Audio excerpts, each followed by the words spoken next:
Release E lepas jadi seperti ini. Dan terakhir nanti dilepas sehingga nanti utuh balik lagi menjadi 1M.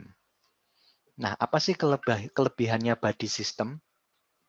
Body system ini kelebihannya dia efisien.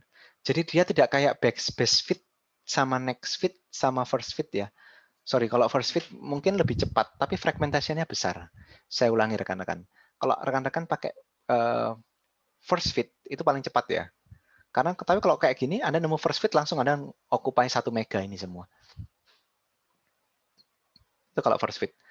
Kalau base fit, Anda tentu saja cari yang Anda harus nyekan semua, kemudian yang paling pas siapa. Kalau next fit sama juga. Kalau next fit setelahnya Anda cari yang paling pas Anda masuki. Tapi kalau body system ini nanti semuanya selalu mulai dari pertama dan lebih hemat karena nanti bisa dipartisi lagi sampai dia fit sesuai dengan ukurannya. Nah, body system lain yang paling disukai dan banyak digunakan terutama untuk manajemen memori. Karena itulah memori itu tidak pernah bisa sampai 100% rekan-rekan. Penggunaannya ngepol itu pasti 99,8, 99,7. Ya nggak tahu kalau dibulatkan ya sama sistem operasinya, tapi biasanya sampai 99,8. Karena apa? Masih ada sisa external fragmentation yang tidak digunakan di memori tersebut, dan itu tidak akan bisa digunakan. Karena tidak ada proses yang mau pakai terlalu kecil seperti itu ya. Oke, itu adalah body system, dan body system ini digunakan di komputer saat ini. Oke, tadi representasinya body system adalah seperti ini, dan body system adalah sistem yang baik karena ini masih digunakan. Oke, kemudian bagaimana dengan relocation? Relocation adalah pemindahan ya. Baik memindahkan dari hard disk ke memori atau swapping atau juga compaction, pemadatan ya. When program loaded into memory, the actual absolute memory location are determined. Jadi ketika program itu di-load masuk ke dalam memori, ukuran absolutnya itu adalah ditentukan. When program loaded into memory, the actual memory are determined. A process may occupy different partition. Ya, sebuah proses bisa jadi mengokupai partisi lain sehingga membutuhkan ini absolute memory location during execution. Jadi bisa saja sebuah proses itu menguasai partisi yang berbeda, area yang berbeda, terpisah. Which mean different absolute memory location during execution. Bisa saja tadi karena proses Anda terlalu besar, segmentation, sehingga Anda dipecah-pecah menjadi frame yang berbeda-beda. Nah, akhirnya nanti apa? Kita butuh pengaturan yang namanya swapping sama compaction. Dan ini kebutuhan berikutnya nanti akan kita bahas tentang relocation. Nah, kemudian bagaimana dengan address? Ya, dengan address. Address itu ada banyak, ada logical. Ya, address yang logical, yaitu alamat yang diketahui oleh programmer saja sama aplikasi. Tapi kita tidak tahu alamat aslinya atau fisikalnya, yaitu namanya alamat logical. Kemudian ada alamat yang namanya relatif. Apa itu alamat relatif? Kalau alamat relatif itu ada titik aslinya, kemudian alamat yang baru itu berjarak berapa dari titik asli tersebut. Itu namanya alamat relatif. Jadi ada alamat logical, ada alamat relatif. Berikutnya yang terakhir ada alamat physical atau alamat absolut, yaitu alamat seharusnya yang ada di main memory. Jadi saya jelaskan lagi ya, ada 3 alamat. Alamat logical, itu ada alamat yang diketahui oleh programmer dan aplikasi, yang nanti akan diterjemahkan menjadi physical. Kemudian ada juga alamat sistem alamat yang namanya alamat relatif. Jadi alamat relatif itu seperti ini, Anda berada di alamat 10, terus lebihannya adalah 5. Gitu ya, berarti Anda berada di alamat 15. Jadi ada titik yang jadi acuannya, misalkan rumah saya berjarak 5 km dari Indomaret di Rungkut misalkan. Maka patokannya adalah Rungkut dan Anda berjarak 5 meter ke utara atau 10 meter ke utara. Itu namanya relatif ya. Jadi ada patokan aslinya kemudian berjarak berapa. Kalau logical itu murni alamat yang diketahui programmer sama aplikasi. Sementara physical nanti yang alamat logical diterjemahkan menjadi physical atau alamat aslinya. Nah, ini adalah relocation. Ini contohnya ya, bagaimana sih relocation itu? Nah, misalkan saya punya relative address, ya, relative address, misalkan saya punya alamat relative address itu berarti ada alamat asalnya plus ada penambahnya, ya. Jadi kalau misalkan relative address seperti ini, relative address itu biasanya dinyatakan seperti ini, rekan-rekan. Ya, biasanya base 100, ya, base 100 Header itu jarak dari base 50. Nanti ada bond register misalkan 300. Nah, di mana alamat asli Anda? Anda akan lihat base registernya 100. Oke, 100. Kemudian alamat headernya adalah 50. Ditambahkan tadi. Ini alamat 100 ya. Alamat misalnya relatif address-nya adalah ini 100,50,300. 300 itu adalah bondnya, batasnya. Ya, saya masukkan 150. Nah, saya masukkan di sini alamat aslinya 100, relatif address-nya adalah 50, 100 tambah 50 masuk ke sini. Ini loh alamat 150. Kemudian saya cek bond register. Bond register tadi 300. Apakah dia melampaui ini, bond register atau batas registernya? Ternyata tidak. Karena bond registernya adalah 300 dan 300 berada di sini.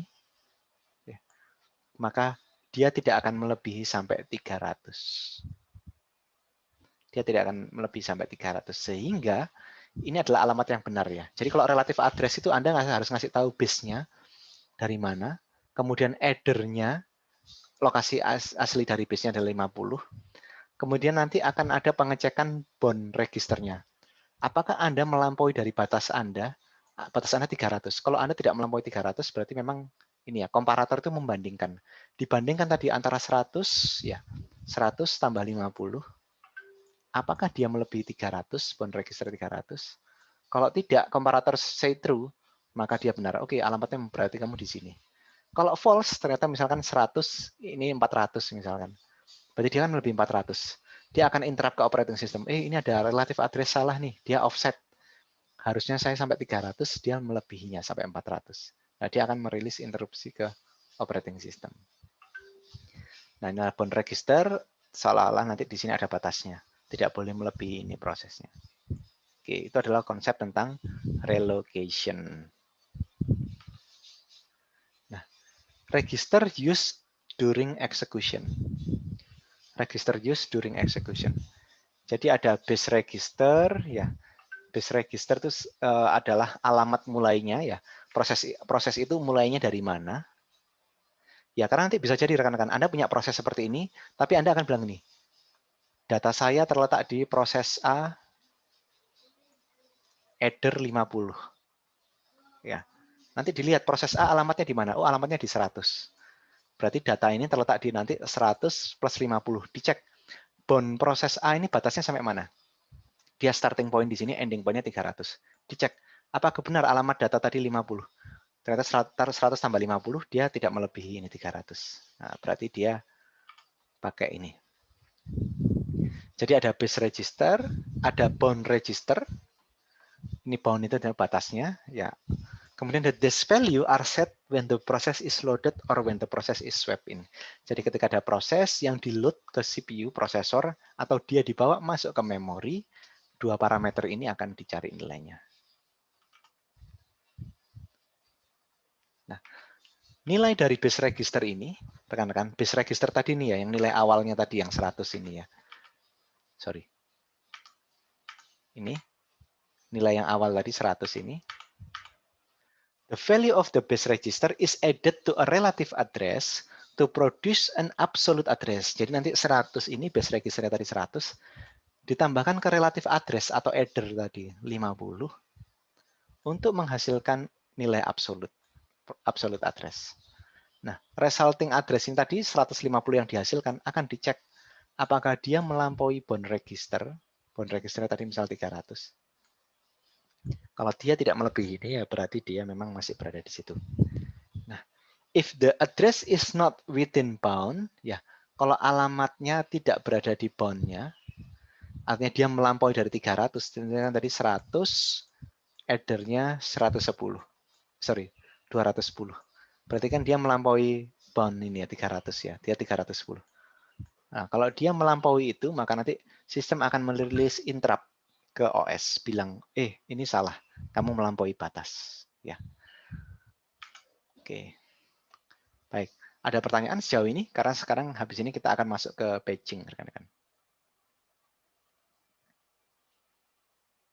Baik, masih muda ya. Nah, apa sih paging itu? Tentu saja rekan-rekan bisa mengatur pagingnya ya. Coba Anda ke My Computer atau This PC, klik kanan, Properties.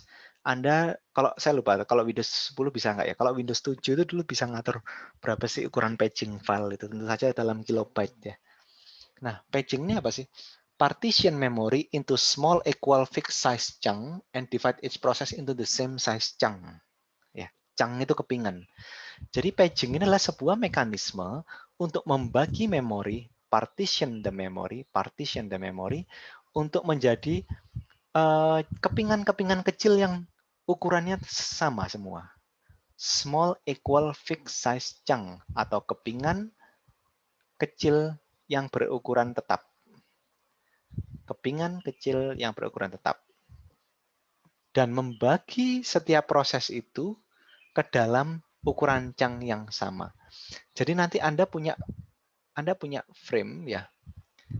The chunk of a process are called page. The chunk of memory are called frame. Jadi kalau ini memori Anda, ya, Anda akan bagi ini menjadi kepingan-kepingan kecil. Dan ini sama. Keduanya namanya sistemnya paging. Ya, kepingan-kepingan di memori ini namanya frames. Kalau kepingan-kepingan di hard disk ini namanya page. Ya, kalau masih proses, ya ini adalah proses, akan diiris-iris prosesnya menjadi kepingan yang sama besar sehingga nanti bisa masuk ke sini. Nah, kepingan yang diboyong masuk ke sini itu nanti namanya page. Ya, page masuk ke frame seperti itu nanti. Ya, chunk of a process. Ingat, kepingan-kepingan dari proses. Berarti satu proses saya iris menjadi bagian yang kecil-kecil lagi, rekan-rekan. Anda punya a frame, nah ini, chunk of a process, or R, kepingan. Kepingan dari sebuah proses. Berarti proses itu saya iris lagi kecil-kecil, jadi yang namanya page. Nah, page ini nanti ukurannya sama persis dengan frame. Dia bisa masuk ke sini, frame-framenya.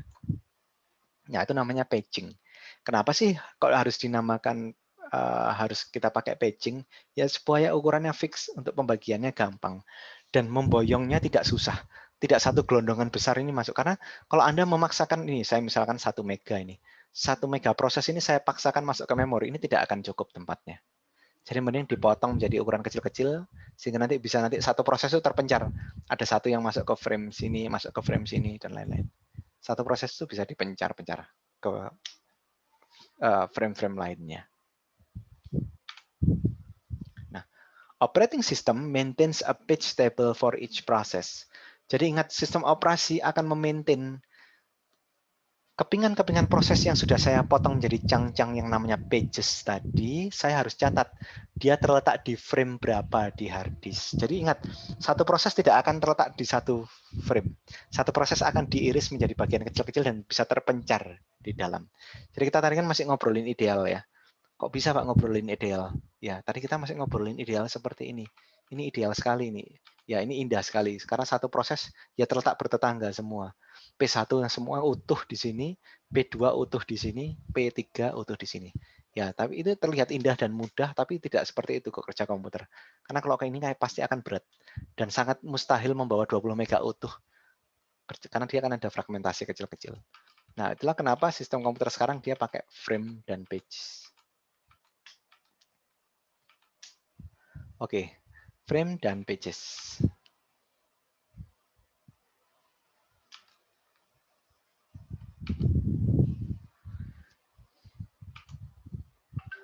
Ini ya, operating system maintains a page table for each process. Jadi nanti di setiap proses akan ada page table-nya yang mencatat nanti lokasinya berapa. Karena ingat, satu proses bisa dipecah menjadi kecil-kecil. Memory address consists of page number and offset within the page. Jadi memory address-nya nanti akan nyimpan dia ada page number-nya itu berapa dan dia ada di offset berapa dari page tersebut. Nah, contohnya seperti ini. Proses end frame. Saya punya frame number-nya adalah 0 sampai 14. Dan nanti ada main memorinya. Ini memori saya ya. Jadi memori saya bisa saja diisi A0, A1, A2, A3. Habis itu berturut-turut diisi B0, B1, B2. Kemudian C0, C1, C2, C3. Bisa saja terjadi seperti ini. Jadi ini frame-framenya. Ini proses, ini frame, kotak ya, kotak hitam ini adalah frame, kotak biru yang masuk ini namanya page, dan ke semua A0 sampai A3 ini adalah pages A. Seperti itu. Ini adalah proses and feature. Oke, saya lanjutkan. Nah, nanti kalau di sini masuk lagi D0, D1, D2, D3. Nah, lupa kok bisa terpencar? Ya memang bisa, nggak masalah. Dia akan dipecah menjadi frame kecil-kecil dan terpisah nanti. Nah, nanti alamatnya waktu ngakses yang sini, Anda bisa nanti seperti ini. Nah, pakai base-nya berapa, kemudian dia header-nya berapa, jaraknya. Seperti itu. Nah, nanti ada D4. Nah, berarti kalau di page table, jadi ingat tadi, apa sih page table? Page table itu adalah sebuah tabel bantu yang mencatat setiap page dari sebuah proses itu terletak di frame berapa saja. Kalau kita lihat dari sini yang terakhir tadi, maka 0 terletak di 012A, terletak di 0123, sementara B tidak ada, C terletak di 0123, sementara D ya D itu terletak C terletak di 78910, mohon maaf. C terletak di 78910, C0, C1, C2, C3 ya. C0, C1 terletak di 78910, sementara D0, D1, D2, D3, D4 terletak di 456, 11, 12 ya. 456, 11, 12. Nah, akhirnya 14, 12 tidak digunakan seperti itu. Ini adalah untuk page table. Nah, rekan-rekan, itu tadi kita masih bahas page ya. Kalau page itu, ingat tadi, page itu adalah proses saya potong kecil-kecil ke kotak-kotak yang ukurannya sama semua. Nah, ada juga yang namanya segmentation. Apa itu segmentation? Segmentation itu adalah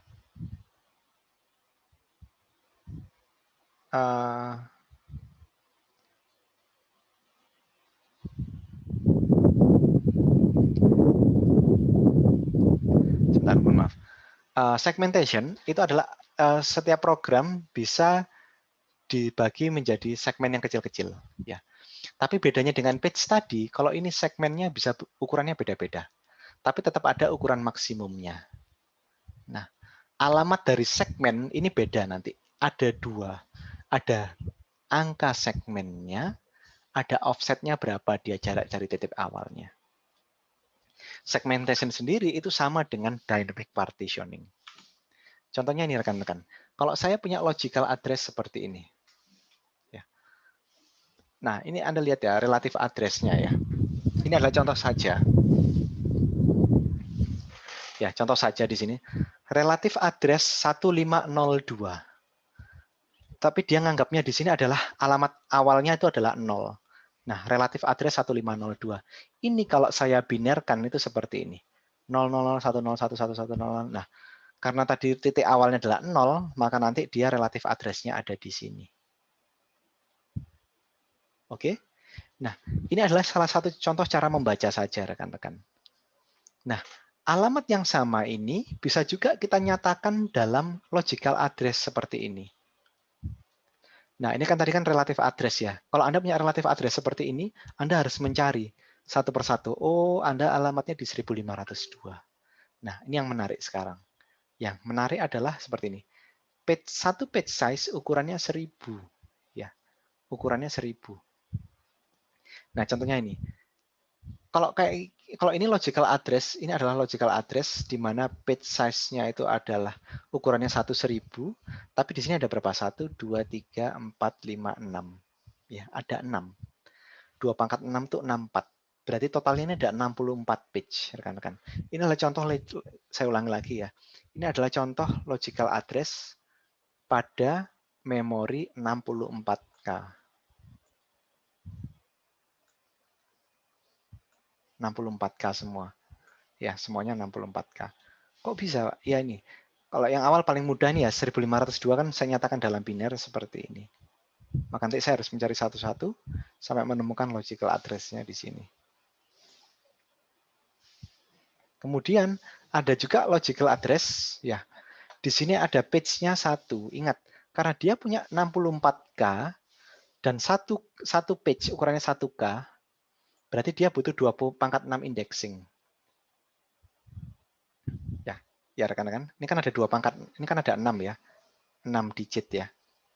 Berarti nanti kan ada mulai dari 0001 sampai 111 itu kan ada 64. Nah, berarti kalau kayak gini apa bacanya? Gini bacanya. Ingat, ini logical address. Ya, logical address. Page 1 offset 478 apa artinya? Anda mulai dari page 1, ya page 1 kok tahu dari page 1? Ya ini, 006 digit pertama itu adalah angka page-nya. Ya, berarti dia ada di page 1 starting point-nya. Kemudian offsetnya berapa? Ini Anda rubah menjadi desimal. Nah, ketika ini dirubah menjadi desimal, maka ini ya, 478. Nah, dia akan menunjuk ke lokasi yang sama di sini. Ya, ini sama dengan ini. Oke. Nah, ini ada juga, ini pakai metode yang berbeda, ini pakai segmentation, tapi sebenarnya dia merujuk ke titik yang sama. Apa bedanya?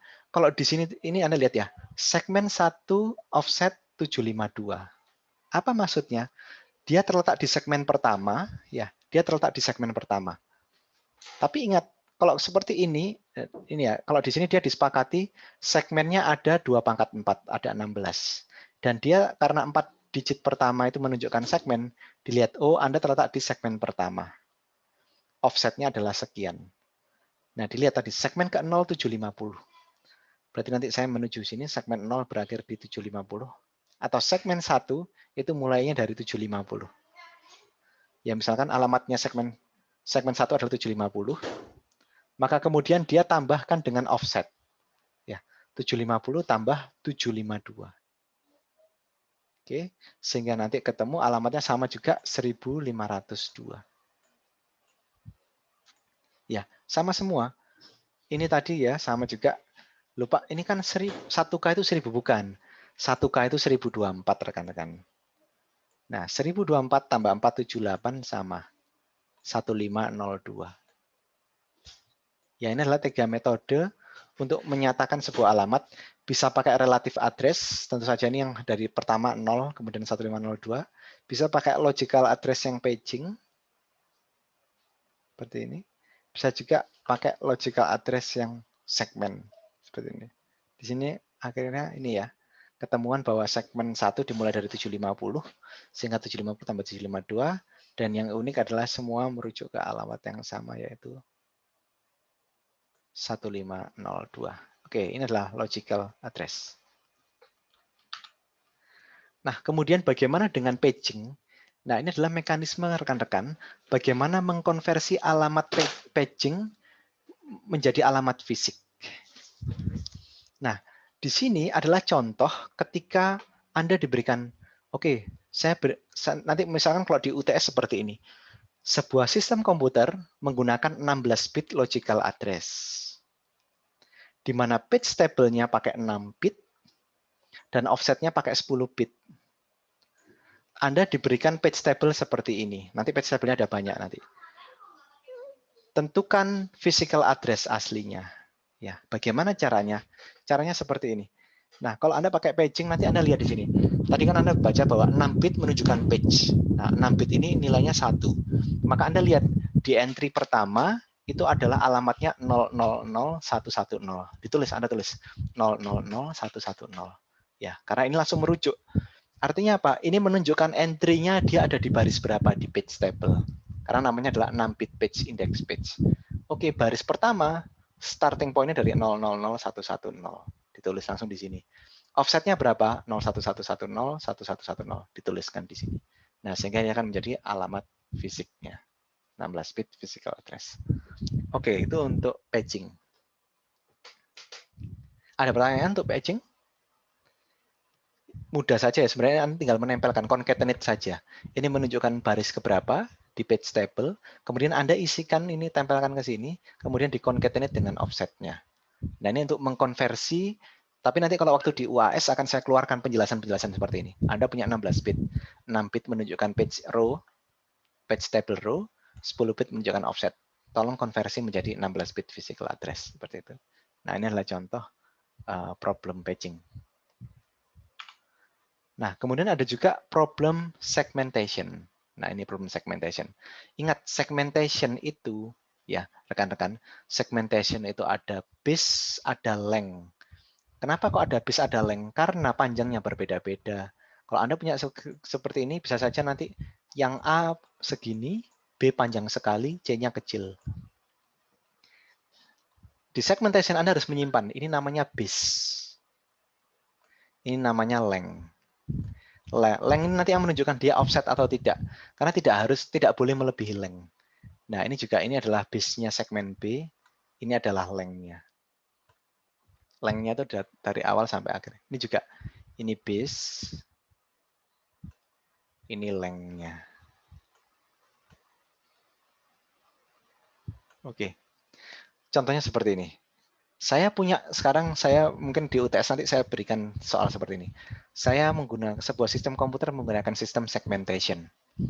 Dia punya 16 bit logical address, di mana 4 bit segmen, 4 bit menunjukkan segmen, dan 12 bit menunjukkan offset. Tolong bantu saya menemukan alamat physical address-nya yang asli. Nah, bagaimana caranya? Ingat, yang namanya indeks pertama ini hanya menunjukkan dia yang dipakai baris keberapa ya rekan-rekan. Berarti saya pakai baris ke-1. Oke, ini bisa saya hilangkan baris ke-0-nya. Ini tidak dipakai. Kemudian bagaimana saya menemukan angka ini? Kok bisa ketemu ujuk-ujuk angka ini? Anda lihat di sini. Baris pertama, ya, length-nya tidak boleh melebihi ini. Kalau ini lebih ini berarti error. Berarti Anda cukup perlu fokus di base-nya. Ada berapa ini base-nya? 1, 2, 3, 4, 5, 6, 7, 8, 9, 10, 11, 12, 13, 14, 16. 1, 2, 3, 4, 5, 6. Oke. Jadi bagaimana caranya? Anda lihat di sini. Ini adalah simple saja. Ya. Ini 16 ini saya letakkan di sini. Ya. 16 ini saya jumlahkan rekan-rekan. Base-nya ini akan saya jumlahkan dengan ini. Dan ingat, offset tidak boleh lebih dari length. Anda lihat ini, 1, 2, 3, 4. Ini ada 12 ya rekan-rekan, 12 bit. Ini juga ada 12 bit. Yang pertama Anda akan ngecek dulu apakah ini valid atau tidak. Apakah offsetnya melebihi length? Ternyata tidak. Ya, karena length-nya lebih panjang, 0111. Ini 12 bit, 12 bit.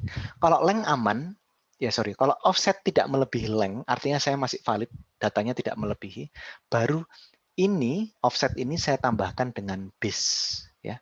Jadi ini 00100000 ini saya tambahkan dengan ini, dengan offsetnya, yaitu 00101111100000. Saya jumlahkan, hasilnya seperti ini, alamat physical address-nya. Jadi nanti ketika di UTS, di UAS saya tanyakan sebuah sistem komputer menggunakan segmentation 16 bit. Saya menggunakan, nanti mungkin pakai 5 bit segmen juga mungkin ya, terserah nanti. Anda harus waspada. 5 bit segmen. Nanti tinggal Anda konversi. Oh ini kan desimalnya 1 ya. Maka saya lihat di baris pertama. Berapa length-nya? Apakah offset ini melebihi length? Kalau tidak berarti dia valid. Tinggal Anda tambahkan base plus offset.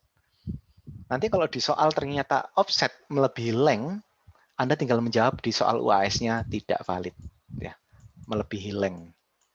Atau out of bound, index out of, kalau Anda di memori pernah dengar istilah index out of bound, itu berarti ada kesalahan penghitungan segmen karena dia melebihi batas yang boleh diizinkan. Seperti itu.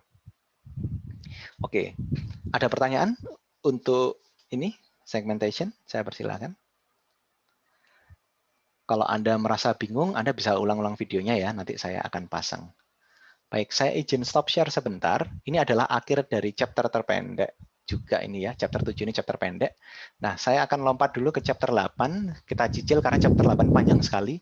Harapannya kita cicil sekarang, biar minggu depan kita bisa selesaikan chapter 8. Saya izin stop share sebentar, kemudian saya share slide chapter 8. Silakan mungkin sembari saya mempersiapkan kalau ada pertanyaan, saya perkenankan jika Anda ingin bertanya.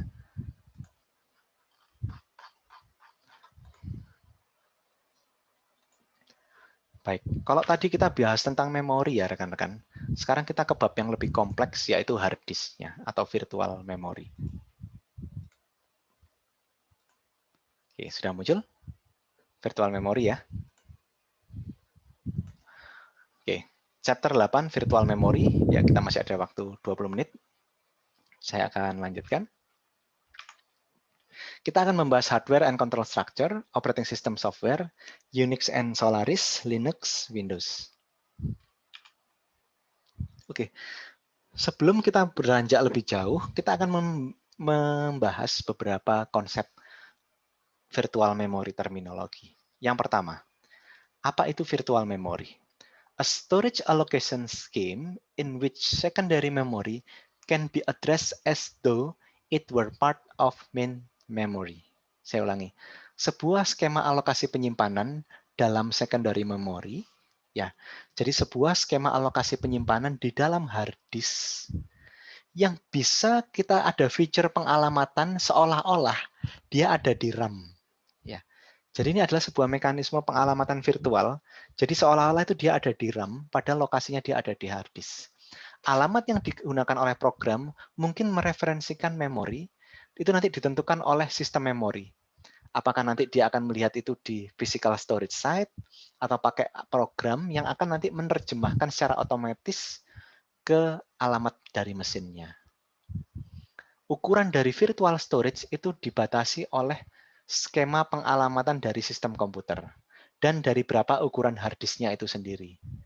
Dan tidak menggunakan lokasi dari main storage atau main memorinya. Ya, jadi ukurannya virtual memory itu nanti diatur sendiri oleh sistem operasi dan dia tidak akan sampai melebihi ukuran hard disk-nya. Itu adalah konsep dari virtual memory.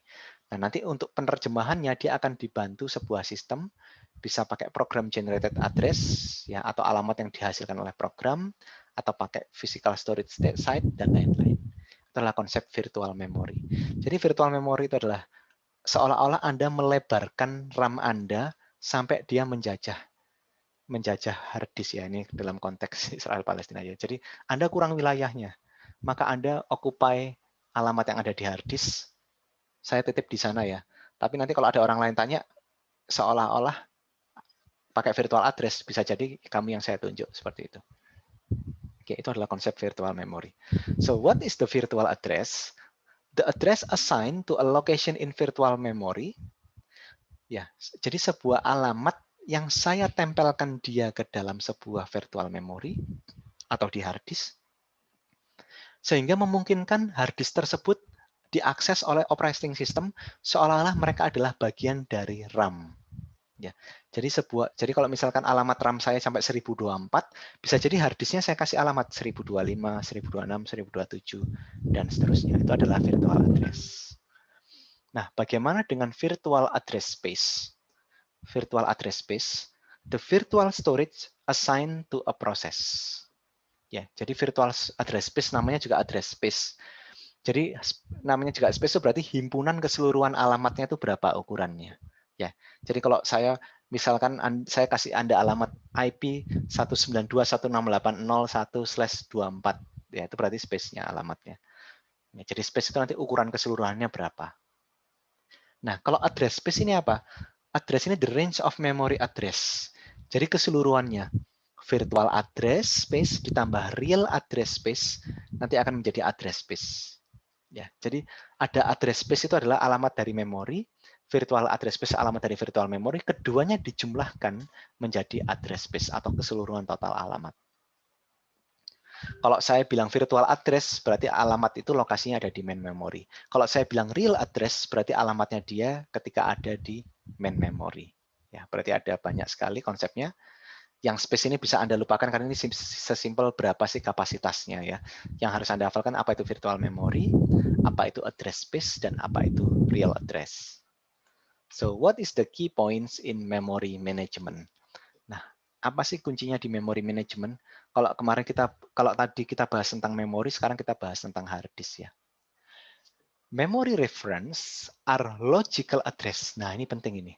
Ini semua tidak ada alamat fisik. Semua yang kita bahas tadi ini adalah alamat logik. Memory reference are logical address that dynamically translate into physical address at runtime. Jadi dia akan ditranslasikan ke alamat fisik pada saat runtime atau sedang berjalan. Nah, sebuah proses bisa di swap in atau bisa di swap out. Apa itu swap in? Swap in itu adalah dia saya bawa masuk dari hard disk ke RAM, atau swap out. Saya bawa dia keluar, ya saya bawa dia keluar. Ya, swap out ini saya bawa dia keluar dari RAM ke hard disk. Occupying different region at different times during execution. Jadi selagi dia dieksekusi, dia akan terus-terusan berpindah. RAM, hard disk, pindah tempat RAM, pindah tempat hard disk, dan seterusnya. Nah, ini yang penting. Nomor satu, jadi selama ini Anda mikirnya ideal, tapi di bab yang barusan kita sudah sepakat bahwa sebuah proses itu nggak masalah. Di broke up into pieces that do not located contiguously in main memory. And they are so-called patching. Ya, di bab sebelumnya kita sudah baca. Apa itu patching? Patching adalah mekanisme membreakdown sekumpulan proses supaya nanti bisa fit masuk ke frame-frame-nya memori. Ya. Ukurannya satu page itu harus sama dengan ukurannya satu frame di memori. Ya. Jadi proses saya iris-iris menjadi page-page supaya page dari proses tadi fit bisa masuk ke frame-nya punyanya RAM. Oke, ini adalah dua konsep dasar dari memory management. Jadi yang pertama itu adalah Anda nanti akan menerjemahkan alamat ya dari logical ke physical address sepanjang waktu. Kemudian yang kedua, Anda nanti punya juga bagaimana proses itu bisa dipecah menjadi bagian yang kecil-kecil ya, yang dinamakan dengan patching atau di-create menjadi pages. So what is the breakthrough in the memory management? Apa itu breakthrough-nya? Breakthrough-nya, if both of those two characteristics are present, ya, ketika dua hal ini ada, komputer kita menyediakan mekanisme translasi dinamis dari logic ke fisik dan physical logic, dan juga komputer kita mendukung bagaimana memecah-mecah proses menjadi bagian yang lebih kecil, maka nanti then it is not necessary that all of the page be in main memory during execution. Nah, ketika dua konsep ini tadi berjalan dengan baik, ya, ketika dua konsep ini berjalan dengan baik, Anda punya mekanisme menerjemahkan dari logik ke fisikal, Anda boleh memecah-mecah proses menjadi kecil. Nah, ini mendatangkan keuntungan bagi kita. Apa keuntungannya? Tidak semua page atau segmen dari sebuah proses harus berada di memori selama eksekusi. Ya, saya ulangi. Jadi nanti kalau saya tanyakan, apa sih dampaknya dua hal ini? Kalau UAS nanti ya, di misalnya ada pilihan ganda, saya tanyakan, apa sih dampaknya dua hal ini bagi operating system? Jadi operating system boleh nanti ketika ada proses itu dieksekusi, dia cuma naruh sebagian page-nya saja di RAM, yang lainnya tetap di hard disk. Nah, if the next instruction, tapi kalau kebetulan sebuah proses akan memanggil sebuah page dari proses akan memanggil page lain, maka nanti data tersebut harus diboyong dulu dari hard disk masuk ke memori, baru bisa eksekusinya dilanjutkan. Ya, setidaknya dari satu kali waktu ya. Jadi kalau misalkan gara-gara ada satu yang di hard disk, satu yang di memori, kemudian yang memori mau dieksekusi, kemudian dia ngasih tahu sistem operasi, saya ini terakhir loh, tapi masih ada bagian lain dari proses saya ini ada di hard disk.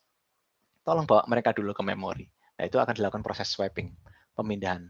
Karena ingat, semua proses yang mau dieksekusi harus pindah ke memori dulu. Karena kalau masih mempertahankan di dalam hard disk, CPU-nya akan bekerja sia-sia ya, lambat sekali. Oke. Sehingga bagaimana sih urutan eksekusi sebuah proses? Yang pertama, sistem operasi akan membawa ini ya, brings into main memory a few pieces of the program. Jadi dia akan membawa masuk beberapa pages ya ke dalam main memory. Nah, nanti ada juga yang namanya resident set. Apa itu resident set? Resident set adalah kumpulan pages atau bagian dari proses yang tersimpan di dalam memori utama. Itu namanya resident set. Ya. Jadi kalau Anda resident itu artinya tempat tinggal ya. Jadi kalau Anda suka main Resident Evil ya, game yang bagus sekali. Sejak tahun 90-an saya sudah memainkannya ya. Itu residen itu artinya yang orang yang bermukim atau bertempat tinggal ya. Jadi kalau himpunan residen itu adalah page-page dari proses yang saat ini kebetulan dia lokasinya di main memory. Oke. An interrupt is generated.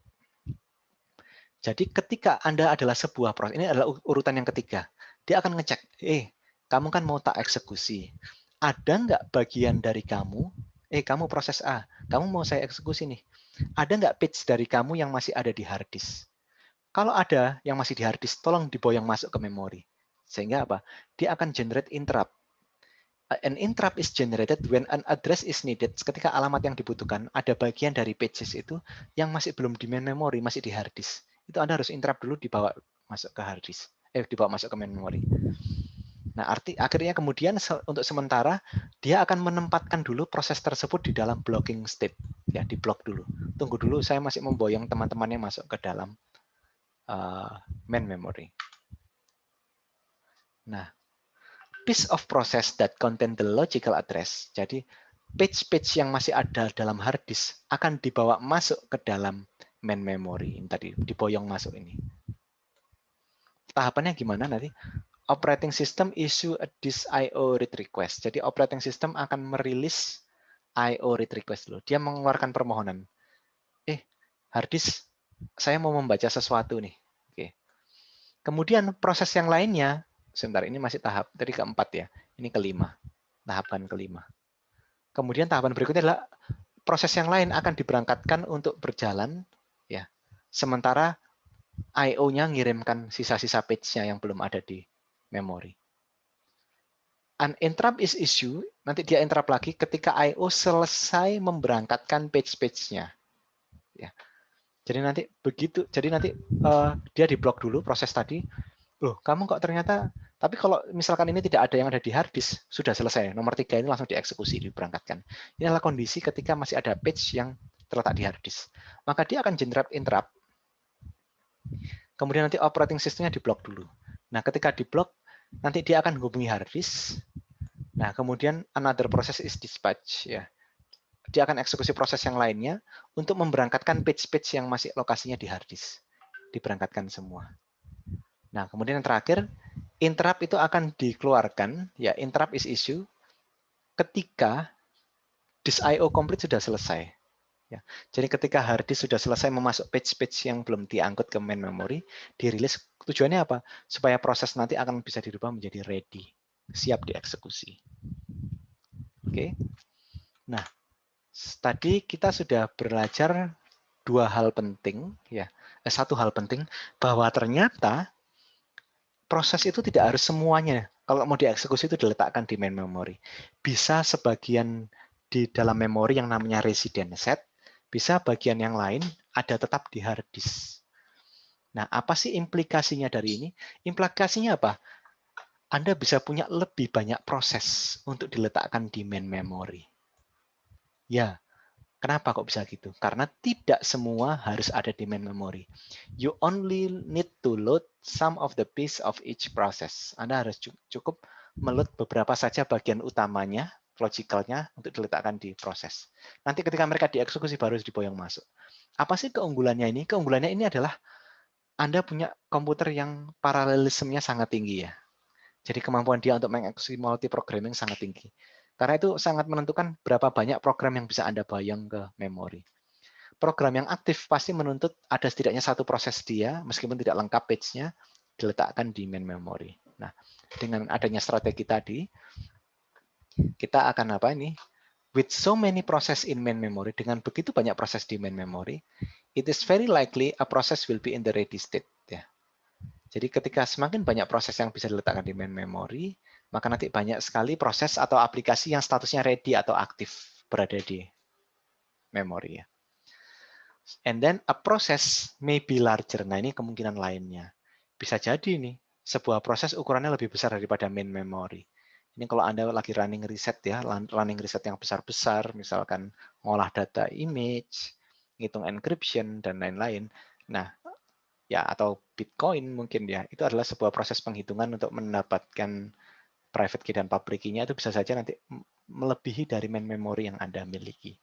Nah, dengan strategi seperti ini tadi, Anda punya pages dan proses, maka Anda bisa tidak harus memboyong semuanya ke dalam memori. Oke, apa itu real and virtual memory? Nah, real memory tentu saja RAM Anda. Virtual memory itu adalah hard disk Anda.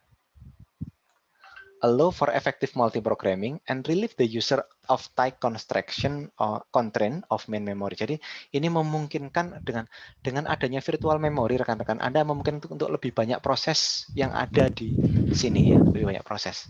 Sehingga ini apa? Allow for effective multiprogramming and relieve the user of tight constraint. Jadi Anda akan membebaskan user dari tight constraint of memory. Jadi ingat main memory itu kan punya batasan ya. Sehingga apa? Tight constraint-nya maksudnya. Ya, jumlah program yang bisa Anda jalankan itu adalah sesuai dengan berapa kapasitas dari RAM Anda. Semakin RAM-nya Anda tinggi, maka Anda bisa membawa lebih banyak ya. Sehingga dengan adanya konsep virtual memory, yang artinya ada bagian dari hard disk yang bisa kita fungsikan selayaknya memori, kita punya kapasitas memori yang tak terhingga sesuai ukuran hard disk. Sehingga apa akibatnya? Kita bisa membawa lebih banyak program aktif dan berjalan. Ya. Itu adalah dampak dari real and virtual memory. No. Nah, kita selama ini membahas yang indah-indah dari slide 1 sampai yang 9. Tapi ada selalu ya, gagasan yang baik tanpa disertai dengan kemampuan strategi yang baik. Jadi kalau Anda punya gagasan yang baik, but you have no idea about how to implement it, ya Anda tidak punya strategi yang baik, bagaimana mengeksekusinya, tentu saja itu akan menjadi sebuah disadvantage atau kerugian. Nah, di sini kerugian yang terjadi namanya trashing ya. Trashing ini apa trashing? Trashing ini adalah sebuah kondisi karena Anda tidak punya strategi yang baik. Mana bagian dari batch proses yang perlu Anda bawa ke komputer, mana yang perlu Anda buang, itu Anda tidak punya strategi yang baik. Anda nggak punya algoritmanya. Ya bagus sih, komputer Anda sudah bisa. Tidak semua proses harus dibawa dari hard disk ke memori dan seterusnya. Tapi dengan kemampuan itu kalau ingat ya, setiap Anda punya privilege atau kemampuan yang baru, itu menuntut tanggung jawab Anda lebih dan strategi yang lebih untuk menguasainya ya. Jadi ketika Anda sudah memiliki suatu kemampuan yang baru, kalau Anda tidak punya strategi yang baik, itu akan merugikan Anda. Sama di sini. Dengan kemampuan Anda virtual memory, tapi kalau Anda tidak punya kemampuan memanajemennya, terjadi seperti ini. Sebuah kondisi, ya trashing ini ya, trashing bukan tracing. Ya, bukan trashing kan dari kata sampah ya.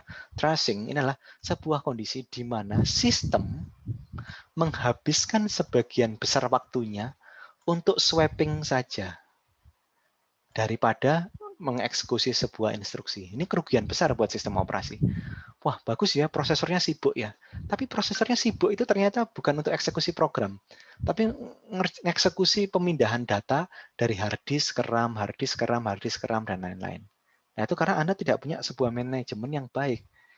Mana yang perlu saya pindah ke hard disk ke memori, berapa yang harus saya bawa, berapa jumlah program yang harus ada di sana. Nah, itu Anda tidak punya mekanisme yang baik, maka akan menjadi trashing. Dan nanti pasti ini akan saya keluarkan di OAS ya. What is trashing ini? Jadi sebuah kondisi di mana sistem lebih banyak menghabiskan waktunya untuk menukarkan kepingan daripada mengeksekusi instruction. Untuk menghindari hal ini, operating system akan berusaha untuk menebak kepingan mana atau page dari proses yang mana yang akan dipakai di masa depan yang dekat. Sehingga saya harus segera memboyong dia masuk ke operating system. Jadi Anda harus punya mekanisme berpikir kira-kira, oke, ini proses A1. Habis ini mana yang harus saya bawa ya? Ya sudah, ambil aja proses A2, A3, A4, A5, dan seterusnya. Karena kemungkinan besar mereka akan dieksekusi dalam waktu dekat. Nah, mereka pakai recent history atau riwayat eksekusi sebelumnya untuk menentukan mana yang mau diboyong. Nah, sebelum kita bicara tentang strategi yang baik, kita harus tahu konsep the principle of locality. Apa itu principle of locality? Ini adalah sebuah prinsip yang menarik di dalam komputer. Ini sudah tidak berubah sejak komputer pertama kali diciptakan. Bahwa ada sebuah prinsip yang menarik bahwa program and data reference, ya, Alamat program dan data, reference itu alamat ya, lokasi ya. Lokasi program dan data di storage dari sebuah proses itu kecenderungannya akan membentuk cluster. Mereka berkumpul ya. Jadi program and data reference within a process dari sebuah proses itu kecenderungannya mereka akan membentuk sebuah cluster atau sekumpulan di hard disk maupun di memori. Nah, padahal hanya sedikit bagian dari proses saja yang kita perlukan untuk waktu yang pendek. Therefore, oleh karena itu, ya sudah, kita manfaatkan informasi principle of locality ini, bahwa kecenderungannya sebuah proses yang berasal dari program dan data yang sama, itu kecenderungan mereka membentuk sebuah cluster. What is cluster? Ya, cluster itu adalah sebuah data atau benda atau objek yang terletak berdekatan dan membentuk satu kesatuan yang lebih besar. Ya. Karena adanya prinsip of locality ini, maka sistem operasi bisa membuat intelligent quest. Apa intelligent quest? Tebak-tebak yang cerdas ya, menebak-nebak yang cerdas. Karena apa? Anda pakai informasi sebelumnya tentang kepingan mana yang kira-kira akan dibutuhkan dalam waktu dekat. Ya, dia akan menebak-nebak. Jadi kalau misalkan mau eksekusi sebuah proses, dia akan menebak kira-kira kepingan mana dari proses ini yang ada di hard disk yang harus saya bawa. Ini pakai principle of locality. Nah, this suggests that virtual memory may work efficiently. Dengan adanya principle of locality, tentu saja kita bisa bekerja lebih efisien. Ini contohnya ya rekan-rekan. Anda lihat di sini, ini adalah execution time dan ini adalah batch number. Pak, bacanya gimana, Pak? Anda lihat ini. Ini ya. Ini adalah alamat page 26. Ini adalah page 27, page 28. Dalam waktu yang sama execution time, Anda lihat ini. Alamat 25 sampai alamat 29 ini mereka dieksekusi berturut-turut bersama-sama. Ya, membentuk klaster ya. Ya, ini juga Anda lihat kalau ini nggak membentuk klaster nanti seperti ini. Ini tidak seperti garis-garis seperti ini. Ini akan seperti polkadot gitu ya. Titiknya nyebar semua. Semacam kayak TV kalau tidak masuk ke antenanya, titik-titik ini tersebar. Tapi Anda lihat di sini, titik-titik ini berkumpul membentuk garis-garis lurus seperti ini. Apa artinya? From time to time, it is highly likely that the cluster will be executed together. Ya, ini seperti ini ya. 21 sampai 23 ini Anda lihat, mereka dieksekusi bersama-sama dalam satu waktu. Jadi apa? Kalau ada sebuah proses, Anda boyong dia masuk ke hard disk, boyong juga yang dekat-dekat dengan dia, page-page yang dekat dengan dia boyong juga. Karena besar sekali kemungkinan mereka akan dieksekusi. Nah ini. Ini yang jadi lihat ya ini ya. Ini execution time, ini page number. Anda lihat di sini, mereka dieksekusi. Loh, Pak, kenapa ada garis-garis? Nah, ini pertanyaan menarik. Pak, kenapa ini kok nggak full jadi satu? Ini coba ya, saya zoom ya, rekan-rekan. Nanti saya minta bantu Anda menjawab kira-kira kenapa. Pak, ini kenapa, Pak? Kok semuanya bergaris-garis? Kenapa kok tidak full satu blok seperti itu? Ada yang bisa bantu saya menjawab?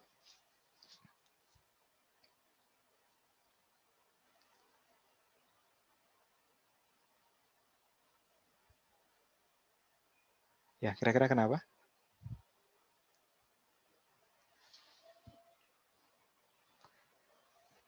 Karena tidak full, karena besar kemungkinan, ingat ya, kan ini kan ada namanya quantum time ya. Suatu proses itu di limit eksekusinya, tidak boleh terus-terusan. Ya, dia tidak boleh terus-terusan. Sehingga apa? Ini akan bergantian dengan yang lain. Kok bisa, Pak? Ya, nanti Anda lihat ini ya. Sebentar, ini saya zoom lagi. Kalau Anda lihat, ini itu nanti bersisipan dengan ini. Jadi area space yang kosong ini nanti akan ditempati sama proses-proses lainnya, page-page lainnya ya. Jadi sebenarnya itu mereka bersisipan. Ingat, kita kan pakai bergantian ya, tidak terus-terusan dieksekusi ya. Ini tidak dieksekusi kosong, dieksekusi tidak, dieksekusi tidak. Jadi mereka bergantian dengan yang lain. Mereka akan saling melengkapi eksekusinya. Seperti itu. Dan ini juga pakai multiprosesor tentunya. Jadi bisa saja ada satu yang tumpuan barengan ya. Meskipun page number-nya berbeda, bisa jadi. Tapi mostly ya itu tadi, karena dia bergantian. Sehingga tidak mungkin dieksekusi dia terus-terusan dalam satu prosesor. Dijeda, jalan, jeda, jalan, jeda, jalan, dan seterusnya. Seperti itu. Oke. Ini adalah akan menjadi slide yang terakhir saya di sini. Sehingga apa sih support yang dibutuhkan untuk virtual memory? Ya, hardware. Jadi kalau kita punya konsep hard disk dan RAM, hard disk yang bisa dimanfaatkan selayaknya dia RAM, maka kita butuh mempunyai sebuah hardware yang bisa support patching sama segmentation. Nah, operating system, sistem operasi itu harus punya kemampuan untuk memanajemen pemindahan patch atau segmen antara hard disk dengan memori. Ya, seperti itu. Oke, ini akan menjadi slide saya terakhir hari ini. Apakah ada pertanyaan rekan-rekan? Saya persilakan.